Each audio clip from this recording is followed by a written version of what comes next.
Hello! Check it out. It's outer space. It's month number 2, which in real life is 2018, June. It is the 29th. Here we are. We're going to do the faction turn. Hi, everybody. Welcome. Come on in. Sit your little faction butts down. We're going to do some space stuff today. It's time. It's time. So, of course, before we begin with the Far Verona faction turn, just a couple of quick things to remind everybody. So, first of all, you're the best. Thanks for participating in this grand experiment. Over the last 2.5, almost 3 months, kind of, we have been running a massive 3,000 plus person free-form sci-fi diplomacy culture role-playing game, and you ostensibly are here because you've been a part of that. So thank you so much. Special thanks, of course, to the faction representatives and members of the guild for keeping things under control. The faction reps were all very effective at communicating their orders. There were so many questions the first time through. This time it was just like rules clarifications, couple of quick things, and then bam, here we are. We just like, you did great, everybody. Thank you so much. So I have the orders. The orders are in. Nobody missed delivering their orders. Thank goodness. It'll happen. I bet you it'll happen, but not this time. Not here on the second turn. I got orders from everybody. This is going to be an interesting turn. I will say this before we get into the orders themselves. This is a spicy one. This is going to be a spicy one, but I don't think because anything significant, I mean, not that nothing significant is going to happen, but there's no like attacking. Nobody's planet gets blown up today. However, I suspect this is going to leave some people clutching at pearls, fanning their faces. We're going to see some vapors. Trouble is brewing in Acheron Row. Trouble is brewing. Tempers are high. So I'm really curious to see what happens next month. I think you're all going to be interested in this. So a couple of things. So this is, if you're totally not aware, if you've come in here and you're like, wait, what's happening? So we're using the rules for Kevin Crawford's Stars Without Number. This is the faction or GM turn. I have turned it over to the various members of the factions to control themselves, and you are here to watch and see what all their orders are. So I've got an order for my orders that we're going to go through. We're going to work through all of them one at a time, and I'm gonna take it nice and slow, just like we did last month. So we're gonna go one at a time. We're gonna work out each thing as we go. If you have questions, or if I do the math wrong, please in chat go ahead and at me. We're on low latency mode. I can see what you're saying. I'm a couple of seconds ahead of you probably, but that's okay. That's why we're gonna take it slow. So, should we get into it? Should we begin? Shall we? Let's do it. Let's do the thing. Let's take a look. Let's take a look-see here. All right, so this is my Far Verona faction turn tracker. It is, as you can see, a beautiful spreadsheet made up of cells, interlinked within cells, interlinked. So each of the factions is listed here with all their stats and their hit points and their income and their upkeep and their balance. Now, I understand that since the last turn, there has been an updated version of this spreadsheet, which I will get my hands on, that will automatically adjust for income according to party machines and whatever the other one is that reduces your income. But that seems to be the thing that I often forget. I forget to pay you. So remind me if I skip over that. So that'll be the first step of each turn. Everybody get paid. Thank you. Yes, don't forget income. Everybody will get paid. We will check, because there are 5 factions that currently have no goal, having resolved their goal last time. Vagrant, the Red Dogs Triad, the Church of Humanity Repentant, the Prism Network, and the Trilliant Ring have all done a fine job. They've all done a fine job and achieved their goal. So we'll go back and we'll get them. Hopefully they've remembered to give me their new goal. We have current experience points We have the relationship with the PCs, which is just there for me. And then we have their homeworld. Now, I want to talk about, there was a quick rules question that I addressed with the faction representatives. But I would also like to let you know kind of where we landed on this. So normally in Stars Without Number, when you make an attack on a faction, like in Magic the Gathering, you declare an attack on a faction. So you say, my grav tanks are going to attack faction Y on planet 5. There we go. That's the order. The defending faction, faction Y, will say, oh, okay, on planet 4, we will defend with our lawyers, right? They choose the defender, again, just like in Magic, and they pair up that defender. Now, if they don't have a defender, it's possible then that your grav tanks might simply attack their base of influence. Now, a base of influence represents their base on that planet, literally in terms of the stuff that they have on the planet, but also in terms of like their influence. Yeah, you go after their boy. If you damage their boy, if you damage a base of influence, that damages the faction's overall cohesiveness, right? Their hit points. So their hit points will go down if you damage a base of influence. Now, if you destroy a base of influence on a planet, that is the maximum amount of damage they can take on that planet, except if we're talking about their homeworld.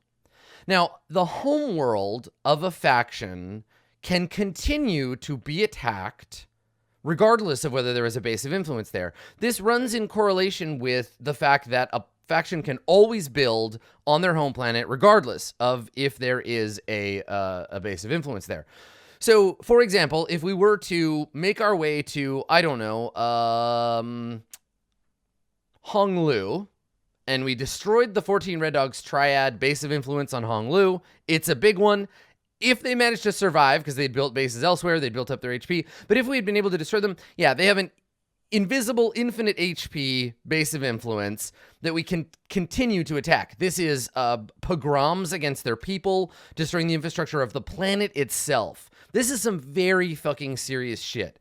This is not, I wanted to beat you in battle. This is, I want to wipe you from the face of the sector completely. This is like genocide. So, RP-wise, this kind of behavior is very fucking serious. Capital letters on all those words. This is like ally most, if not all, of the other factions against you, because this represents your faction trying to wipe them from the universe. This is very serious. This is what we did. This is what we did to House Cygnus. That's why they're not on the faction turn anymore. That's right. You remember Gats? That's what happened. So this is a like a campaign altering thing. No, so cunning and wealth attacks, it doesn't matter. It does not matter. Like you can cunning somebody. It takes cunning, it takes wealth, and it takes force to commit genocide. Right? Starving them, wiping them out culturally, destroying their people and their stories. This is a bad thing to do. So I mean, bad. I mean, you can do it for good reason. Anyway, the reason that this came up was because the Houses Minor are in a precarious situation. In the sense that if they make an enemy, they have planets upon which the whole council might become vulnerable. If a faction were to go to one of the homeworlds of the Houses Minor and destroy their base of influence, they could continue to attack the entire Houses Minor Council, undermining and destroying the minor houses by attacking one of their members, which would put the Houses Minor Council in an awkward position. Do we, hypothetically, if I remember the Minor Council, do we continue to defend this minor house? Do we rush to their aid with our friends, House Crux, House Fornax, House Whele, the High Church, probably Acre if they know what's good for them? Do we rush to their aid? Or do we excise them from the Houses Minor? Do we abandon that house? In which case, the abandoned house would become its own very minor faction, independent of the Houses Minor Council, but still a part of the Empire. The reason that the houses minor are in this position is because they are weak alone and strong together. So dangerous business across all fronts. They're a bit of, and we've talked about this before in all the prep stuff and in the first turn. The houses minor, we bend the rules slightly. They are a collection of sub-factions that act as a single faction. And yes, you have many homeworlds, which means you can build anytime, anywhere, but you are also at risk, right? The houses minor are strong because they are together. So that's how that works. But thankfully, the houses minor, as I said, the houses minor are the vast majority of the empire, right? Crux, Fornax, and Whele, if they didn't come to their aid, that would be serious business, right? The High Church, your friends, all of you. So hopefully, if we come down to it, the houses minor realize that each individual house is part of a much greater whole. Unity above all, exactly. Bound together by God and the Emperor. So let's take a look at the turns. Let's do the thing, shall we? Let's go through them because I've got some turns to do. Now, what's fun is that this time I have some announcements to make for each one, and then at the end, remind me, don't let me forget. At the end of the faction turn, I am making a change to one of the factions. We've been talking about this for a few weeks now. I've been thinking about it, and one of the factions reached out to me and said, "You know what? We would like to make a request that something get changed about our faction." And I've been thinking long and hard about it, and we'll talk about that at the end. So this time around, our very first faction order comes from the Prism Network. Now, the Prism Network has asked me to read a statement prior to running their faction turn. So, from the Prism Network, Prism would like to make sure that all are aware that Prism, Acre, and the 14 Red Dogs have formed a sector trade organization. While a strong movement for entertaining in-character discussions, this is also a defensive agreement concerning the faction turn. While we will retain agency as our own factions, action against one STO member is an action against the STO as a whole. We hope this will ensure economic stability within the Empire for years to come. Interesting. So Prism has made a deal with Acre. That makes sense. Two of the corporate factions. They've also made an alliance with the 14 Red Dogs charity organization. What's interesting to me about this is that it's Prism, Acre, and the 14 Red Dogs, not Prism, Acre, and the Trillionth Ring.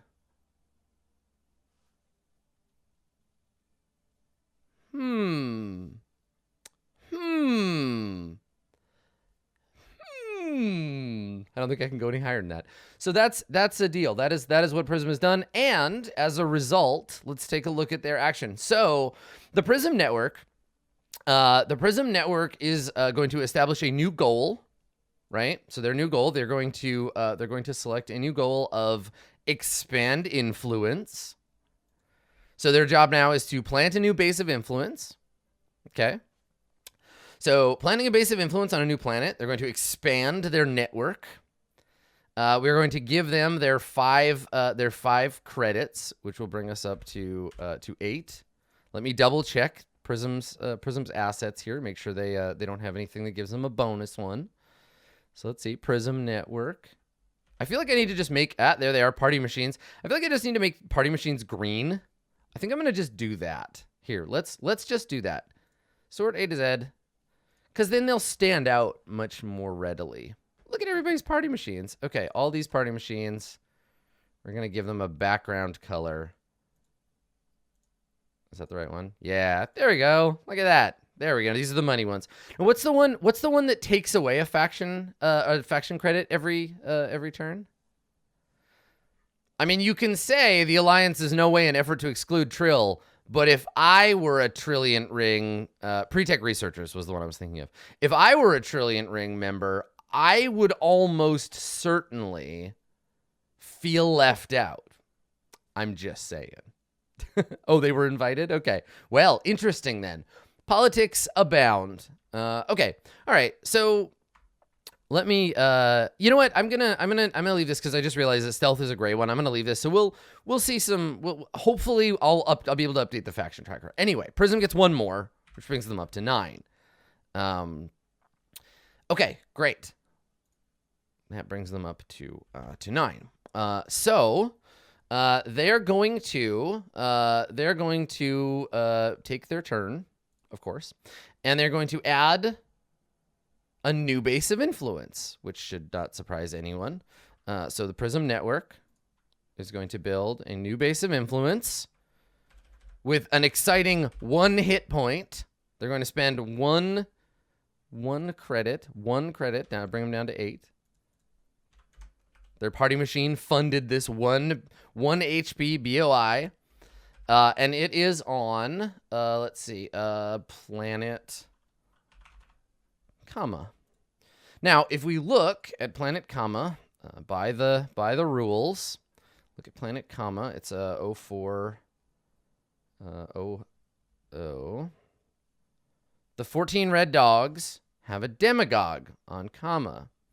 As you can imagine, in accordance with their announcement, the 14 red dogs triad happily allows sexy Planet to have another base. So normally the surveyors would assist in the roll. Normally there'd be a competition to see if the other factions were going to repel or fight them. However, 14 Red Dogs, I checked in with their faction representative. The 14 Red Dogs rep said, nope, we are good. Thank you. So there you go. All right.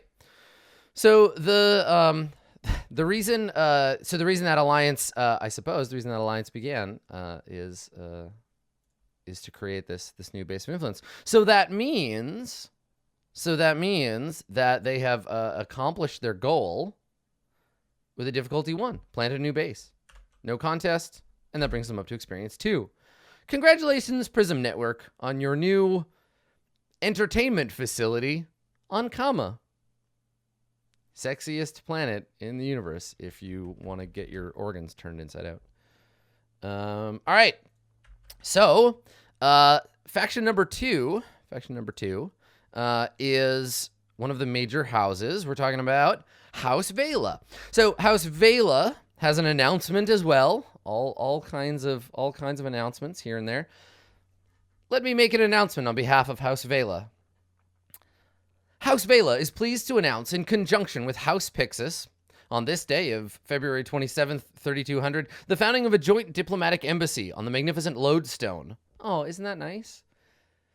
Whelen families can now apply for visits with their House Pixis relatives with ease, and the two houses are proud to present the first joint Turtle Horse Day to be celebrated on Lodestone. House Whele looks forward to working with House Pixis and the other houses minor in the future. May the stars guide us all. Isn't that nice? So mom and dad are coming back to visit. They're coming back to visit their biz. So that's great. I like it. Yeah, that's right. And it's worth noting, just so everybody has an overlay in here. I will record it for future use. Here, give me a second, and I'll put these in. Okay, so House, where were they? Prism Network was 1. Okay. All right, and they were first in the order on this turn. Oops, I got Command Enter. There we go. And goal, expand influence. And then they expand influence was their action. No, go away, 1Password. Control Enter. I wish it was Shift Enter. And it was build 1 HP base of influence on 0400, comma, in the Osun system. Okay. All right. there was no resistance to that action. 1 XP for achieved goal. Okay, there we go. So, where were we? Number two was House Whele. So House Whele on turn number 2 made their announcement, and you can imagine what that led to. So they are going to take the expand influence action. And their plan is to build a 1 HP base of influence. So many fragile bases of influence. 1 HP and base of influence on 0604 lodestone. Okay, so let's see here. And there was obviously no resistance there. So let's go back to the faction tracker and we'll actually commit to the turn. Okay. So, House Whele. There we go. All right. So House Whele, their goal is to expand influence, which they will achieve this turn. And let's take a look and make sure it's a legal turn for them. They have to have an asset on lodestone, which they do. It's pretty good. Yeah, we'll do income. I'm just making sure the turn's legal. So they have a counterintelligence. They have a counterintelligence unit. I love it. It's like mom and dad are coming home to visit with their counterintelligence unit. Okay, good, fantastic. So let's give them their money, and then we'll take the turn. So they have an income of 5, which brings them up to 10. They pay 1, I think. They don't have any. Oh, they do have a party machine. Yep. So they get 1 more. Okay. They go back down to 10 to pay for their base of influence, and we'll add a new one. So base of House Whele. Okay. Congratulations on your new base of influence on lodestone, House Whele. There we go. House Whele influence. So it's good. They're getting along. I like it. This base will be the first to go if House Whele and the Houses Minor ever get into a fight. And they got their experience, so let's track that in the turn. So no resist, 1 XP for the goal. Okay. All right. Our third turn does not have an announcement along with it. House Crux is taking turn number 3. So House Crux on this turn, they are going to take an action. Feels weird not to announce what they're doing. So they are also third in the order from last time. House Crux is going to take the action buy asset. All right. So they're going to buy an asset, and they're going to buy informers on Hira. So let's go ahead and charge them for that. Okay. Yeah, I mean, I would mess around with the party machine and pre-tech thing in the upkeep field, but I'm gonna wait because I think that the faction can also do this. So let's take a look at House Crux. Obviously, they have a base of influence on Hira. They're gonna buy some informers. So let's see, Crux. Their income is 4. Do they have a party machine? Is there a House Crux party machine? There is a House Crux party machine, and his name is Yancey. They have 2 of them. They have 2, so they get 2 extra credits. All right, so 4, 5, 6. So they're at 7 total. And let's see how much that... I'm looking at my rules over here. Let's see how much that costs them. It looks like informers... I honestly can't talk about informers without immediately thinking about that terrible Snow song. Informers cost 2. They cost 2 credits. So that's going to cost them 2, which brings them down to 5. And that means they get their informers. So, House Crux, informer, and that is on Hyra. Done. Fantastic. Nicely done. So now you have some informers. The secret police are in full effect. Hyra is, it's fine. It's a fine place to go and to live. That's fine. Secret police and grav tanks. Grav tanks and secret police. Yeah, it's fine. You know what? You gotta keep the order. You gotta keep the order, House Crux. And you got all those gross aliens you gotta deal with. So I understand. I understand why. These are trying times. Okay. So, our next faction is the Unified People's Collective. Unified People's Collective. So, the UPC, last time they bought surveyors on Yakia. This time, what action will they be taking? The Unified People's Collective is going to be taking the action Use Asset Ability.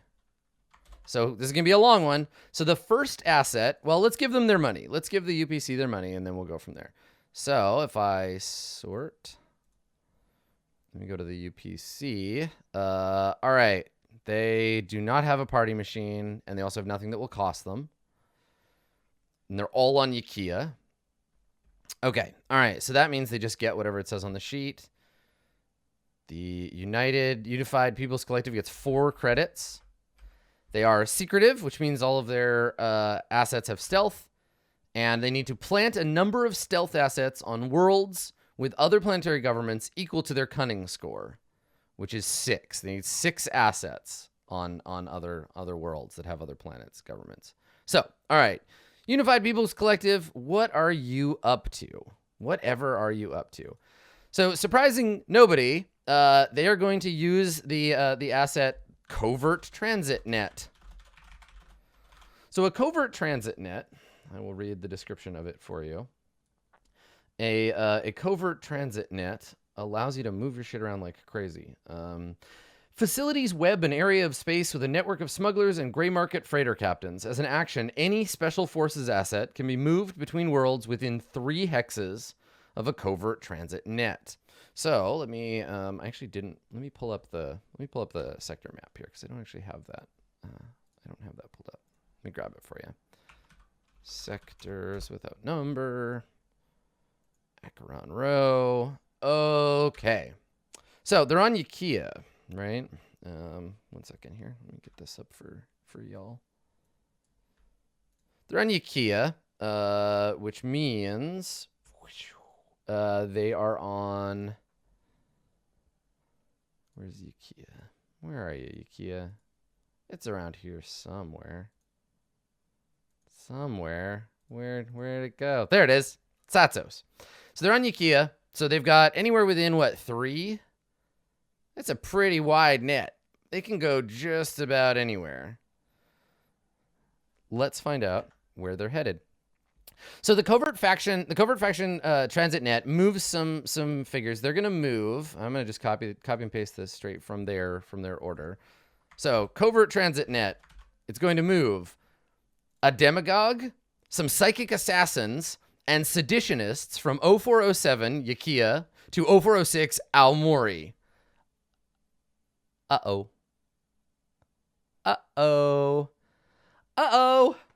So Aomori, the Blue Forest, home to House Reticulum, is rife with UPC scum. Yeah, so the covert transit net allows you to move any special forces assets. So you activate it once and you just shuffle everything around. So the covert transit net is going to move all these guys first to Aomori. So demagogue, psychic assassins, and seditionists. Drink. I went to the wrong thing. So psychic assassins, because they're all stealth, they don't need government permission to do this. So Aomori, what was it? Seditions, demagogue and seditionists, I believe was the demagogue and seditionists. All right, off you go. Welcome to Aomori. The weapons labs of Aomori are now democratizing, or maybe they haven't attacked yet. They're just there. They're hiding out. So that's 3, right? That's 3 towards inside enemy territory. All right. So let me make a note here. Progress 3 of 6. All right. Nice work. Okay. Then they're going to move some more shit, because this is what's great about the covert transit net. So they're going to continue to shift their stuff around. The next thing they want to do, still within the net, is move their surveyors and their lawyers from Yakia to Heroa. Uh-oh, Serpens. Look out, Serpens. You got lawyers and surveyors coming to your homeworld. Okay, so Heroa gets some surveyors. Hey, why didn't that? There it is. Heroa. And they get some lawyers. So that's 2 more. Okay.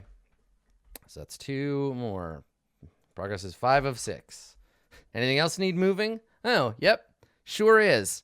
Sure is. So the last thing they're going to move is they've got some zealots. They've got some zealots to move. So they're moving their zealots from 0407 Yakia to 0705 Orpheus. Yikes. Okay. UPC zealots on the cultural homeworld of the Empire. Dangerous business here. Okay, so that means... And the Houses Minor are getting threatened by the UPC. Okay. And then lastly, they have one more asset they'd like to activate. So they're going to activate one more of their assets. Activate their seditionists on Aomori. Sedition, like active sedition.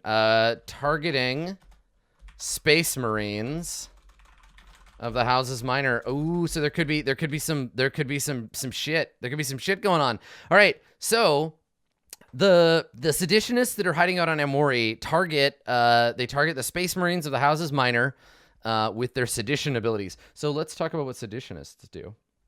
So the seditionists, these targets sap a target's loyalty and will to obey. For a cost of 1d4 fat creds, the seditionists attach themselves to an enemy asset. Until they attach to a different asset or no longer share the same planet, the affected asset cannot attack. If the asset is destroyed, the seditionists survive. Interesting. Okay, so it's going to cost them 1d4 fat creds, which I need to pull up my rolling biz here. No, abilities activate in the order in which you submit them. All assets activate at the same time as assets with the same name. Plus, they moved the seditionists and then they activate them. Yeah, it's easy. So let's go ahead and roll and see how much they cost. Give me 1 second here. It does not reveal the asset. No, only attacking or defending with the asset will reveal it. They were very sure to check. Okay, let me move myself out of the way. Come along, Shadow Adam. Emperor Shaddam. Okay, here we go. Roll a d4. It's going to cost you 2 credits. Okay. So cost 2 fat creds. And let me take that from them. Okay, 2 faction creds from you people UPC, so down to 2. They're at 5 of 6. They're at 5 of 6 to their inside enemy territory. They need 1 more. And in the asset tracker, the seditionists attach themselves to the Aomori, the Space Marines on Aomori. So there is sedition in the ranks. They refuse to fight. So let me find them, and I'll make a note that they are locked. Oh yeah, that's right. They moved their zealots. I forgot to add those. So they did get their gold. That's right. Yeah. So I'll come back and give them their experience at the end. Thank you. Right, I forgot that they had that one more move and then the attack. Okay, so the seditionists attached themselves to the Aomori. Let's see, Aomori. Here we go. To the Space Marines. These Space Marines are now seditioned. They cannot attack. So yeah, cool. I will make a note.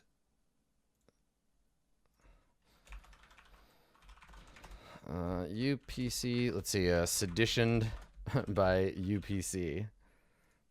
And then I will also make a note on the seditionists that they are attached to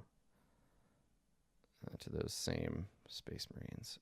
Where are they? Unified People Collective Sedition. Here we go. Comment.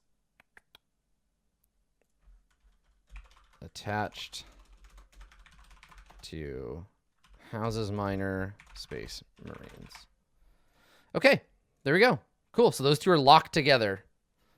They cannot do anything. Locked on. Okay, so that means the Space Marines either have to leave and abandon the seditionists, or Aomori needs a purge to begin where we find these dudes and then get rid of them. Yeah, they can't attack. They can still move. They just can't like do what they're built for. That's a pretty significant lock. Okay, and that's it for the UPC, which means they get difficulty 2. They get their goal. Goal is achieved. Congratulations. Okay. So let's see here. Goal achieved. 2 XP. Okay. All right. Yeah. So seditionists. The enemy asset cannot attack. It can still defend. Yeah, you can still defend with the Space Marines. Yeah. It just means that they can't fight back. They can counter if they defend, but they can't hunt anyone down. Okay. All right. So that's good. That's good for the UPC. They are all squared away. All right. We have another of the major houses. I guess the last of the major houses coming up. This is House Fornax. House Fornax is up next. House Fornax, big money house. So last turn, they gained 4 FAC creds, and they get to subtract 3 from their next purchase. Doing the assets. Yes, I did finish Crux's turn. That was 2 turns ago. Okay, all right. So these guys are number 5, and House Fornax, the great furnace of the empire, they are going to buy assets. They're going to spend some of that money. So let's buy an asset for House Fornax. So House Fornax gets another 5 income. House Fornax, what is your balance? Let's see. House Fornax gets. Oh, they don't have a party machine. Okay, so they don't have anything that it costs them, right? Also, yeah, we gave. Don't worry, UBC got their experience.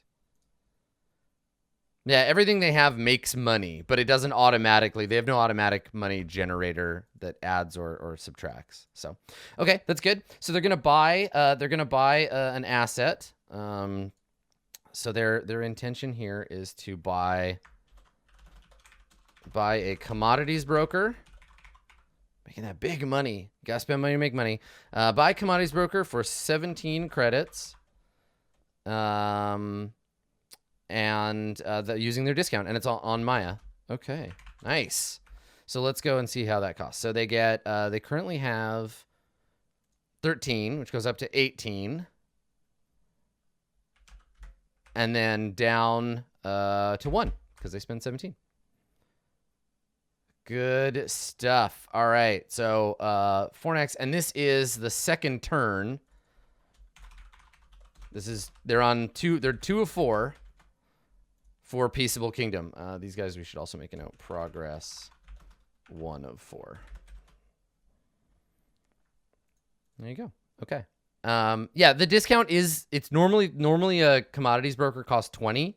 It's reduced down to 17 with the discount. So they get a new commodities broker. Let's drop one of those in here. So House Fornax, commodities brokerage. on Maya. Okay. All right, great. So, because folks have been asking for their role play purposes, the stealth. So stealth isn't they're invisible, right? You can RP that you know there is sedition in the ranks. You can RP that you know there's a UPC demagogue on Aomori. You can RP that there are rumors that there's psychic assassins on your planet. Like, all of that stuff is okay to RP. You just have to take an action to find them. So this kind of thing, this turn would absolutely cause like concern in the Synedrum, right? Because you'd be like, hold on, there are things that are happening, right? So yeah, don't worry. You don't have to pretend like you don't know this. There's no metagaming to be like, there's zealots on Orpheus. You know that. It's just you can't pin them down, right? It's like we know that there are communist guerrillas in the mountains, right, in the Sierra Maestra, but like we don't know who they are. We don't know where they are.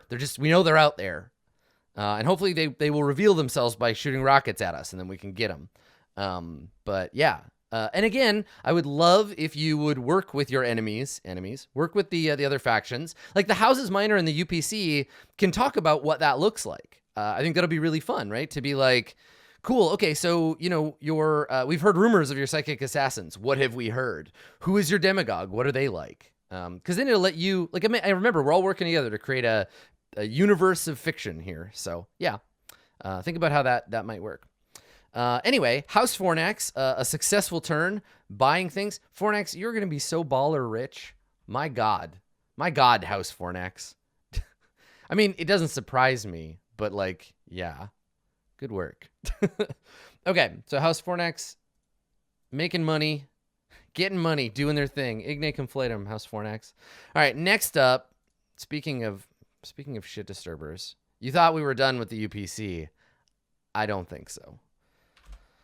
All right, so you love them or you love to hate them. It's quote unquote House Vagrant. So House Vagrant, they are right smack in the middle of the order again with a 6. So House Vagrant, they are going to choose to set a faction goal because they need a new one of Blood the Enemy. That sounds dangerous. Okay, so their new goal is Blood the Enemy. The pirates are out for blood. That's fine. So we're the Houses Minor. This could be fine. All right. So they need to inflict a number of hit points of damage equal to their force, cunning, and wealth ratings. All right. The pirates are ready for blood. Let's see what they're gonna do. So the new goal is Blood the Enemy, and they are going to use asset ability. Okay, that's good. They're going to use the abilities of their assets. Let me guess, they're moving shit around. They sure are. All right, so they're going to activate Covert Transit Net. Same as their friends in the UPC. And they're going to move. Oh boy. All they're doing is one planet to another planet, or 2 planets to another planet. Battleground Aomori. Demagogue from Tootham. Psychic Assassin from Liorgioli to Aomori. Hot damn, Aomori. Now, let's check on the Demagogue. So, the Demagogue is not stealth. House Vagrant does not have stealth assets. But let's take a quick look. You can see why we talked about what we talked about at the beginning of the... Time to protect Aomori, I think. So let's look. House Vagrant here. Their psychic assassins have stealth, which means we don't have to worry about them. They can move on to Aomori, no problem. Hold on, I should give them their money. I forgot to do that. So House Vagrant, you get 13 credits now. Right? Because you don't have... Yeah. Okay. All right. So psychic assassins move to Aomori. And then they have 2 demagogues, which are special forces units. So let's take a look at how this works. So Planetary Government, the Houses Minor are the Planetary Government of this planet, and that affects what you can do. So let me see. I think a demagogue might just be able to slip in, but let me see here. All right. Okay, planetary. I'm just going to search for it. There's a specific section I'm looking for. Planetary Government. It's a faction tag. Here we go. Some assets require the permission of a planetary government in order to purchase them or move them onto the planet. This is not a formality. The standing government's forces physically disrupt any attempt to recruit the asset or shoot it down in its vulnerable entry phase. Whether or not this permission will be extended depends on the faction's relationship with the government, though bribes can occasionally suffice. Under no conditions will the government willingly permit the entry of assets powerful enough to overthrow them. So, let's see if it allows. Those assets are marked with a P if permission is required. I do not see a P for these demagogues. I don't see them as requiring that. The covert transit net. Let me double check in the book. So, and people are asking about the covert transit net. I don't think it bypasses that, but I'll double check because these things are important to take one step at a time. So a demagogue. Let's see here. Demagogue is nope, doesn't require permission. All right, so you move these house vagrant demagogues are now on Aomori. It's usually for shit like tanks and stuff. Yeah. All right. So two demagogues and a psychic assassin. Interesting. And the psychic assassins are hidden, but the demagogues are out in public. We all know. I'm guessing there's going to be an attack next turn.